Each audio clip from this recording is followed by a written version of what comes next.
فرمان رسول جس کے راوی حضرت ابو بکر صدیق رضی اللہ تعالیٰ عنہ ہیں۔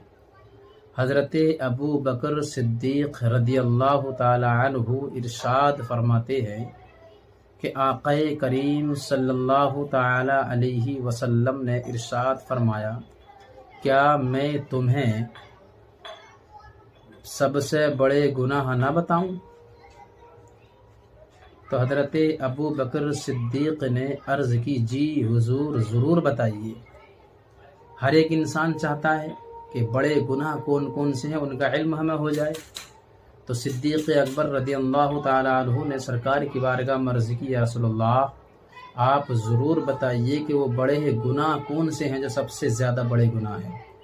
تو آقا کریم صلی اللہ تعالیٰ علیہ وسلم نے ارشاد فرمایا، ایک بڑے گناہوں میں سے سب سے بڑا گناہ یہ ہے کہ اللہ کی ذات اور اللہ کی صفات میں کسی کو شریک کرنا، یہ سب سے بڑا گناہ ہے۔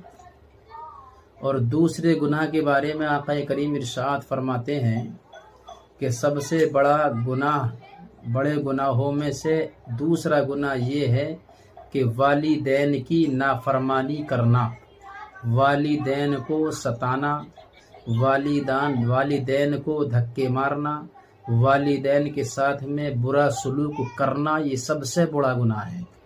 اب تیسرے گناہ کا معاملہ آیا تو میرے آقا کریم صلی اللہ تعالیٰ علیہ وسلم تکیے کا سہارا لے کر ٹیک لگائے ہوئے بیٹھے تھے۔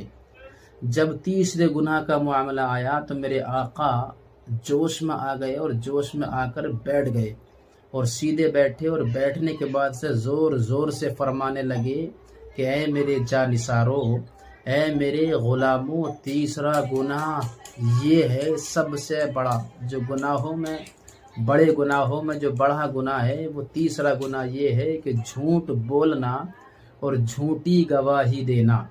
لیکن دیکھیے اس سے پہلے جو دو گناہ ذکر کیے ان پر بار بار میرے آقا نے نہیں فرمایا، لیکن جب تیسرے گناہ کا معاملہ آیا تو میرے آقا نے بار بار فرمایا کہ میرے جانثارو، جھوٹ بولنا اور جھوٹی گواہی دینا سب سے بڑا گناہ ہے۔ بڑے گناہوں میں سب سے بڑا گناہ یہ بھی ہے کہ جھوٹی گواہی دینا اور جھوٹ بولنا، بار بار کہا، بار بار کہا۔ اور صدیق اکبر کہتے ہیں کہ ہم نے چاہا کہ کاش نبی کریم صلی اللہ تعالیٰ علیہ وسلم خاموش ہو جائیں اور بار بار نہ کہیں۔ تو پتہ یہ چلتا ہے کہ گناہ تو بڑے ہیں لیکن